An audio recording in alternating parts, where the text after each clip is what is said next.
2 ദിനവൃത്താന്തം 26-17 അസര്യ പുരോഹിതനും അവനോടുകൂടെ ധൈര്യശാലികളായി യഹോവയുടെ 80 പുരോഹിതന്മാരും അവന്റെ പിന്നാലെ അകത്തു ചെന്ന് ഉസ്സിയ രാജാവിനെ തടുത്തു. ദൈവം നൽകിയ നിയമമനുസരിച്ച് പഴയ നിയമകാലത്ത് ദൈവാലയത്തിൽ ശുശ്രൂഷ ചെയ്യേണ്ടത് ലേവ്യരും അഹരോന്യ പുരോഹിതന്മാരുമാണ്. എന്നാൽ ഇവിടെ യഹൂദ രാജാവായ ഉസ്സിയാവിന് സൈന്യബലവും ധനവും പ്രശസ്തിയും ഉണ്ടായപ്പോൾ പുരോഹിതന്മാർ ചെയ്യേണ്ട ധൂപാർച്ചന നടത്തുവാൻ ധാർഷ്ട്യത്തോടെ ദൈവാലയത്തിൽ പ്രവേശിച്ചു.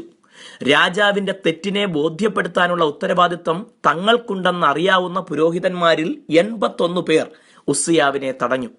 തങ്ങളുടെ ജീവൻ നഷ്ടപ്പെടാൻ സാധ്യതയുള്ള കാര്യമായിരുന്നിട്ടും ദൈവത്തിനായും ന്യായപ്രമാണത്തിനായും അവർ ധൈര്യത്തോടെ നിലകൊണ്ടു.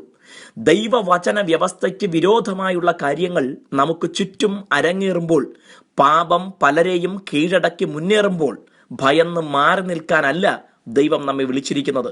സത്യവചനം ഉപയോഗിച്ച് പരിശുദ്ധാത്മ ശക്തിയോടെ അതിനെതിരെ നിരന്തരം പോരാടുവാനാണ് നമ്മെ തെരഞ്ഞെടുത്തിരിക്കുന്നത്.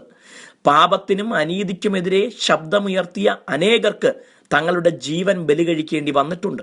എന്നാൽ യേശുവും അപ്പോസ്തലന്മാരും ആദ്യ നൂറ്റാണ്ടിലെ സഭയും നമുക്ക് മാതൃക കാണിച്ചിരിക്കുന്നത് രക്തസാക്ഷികളാകേണ്ടി വന്നാലും ദൈവത്തിനായി നിലകൊള്ളാനാണ്.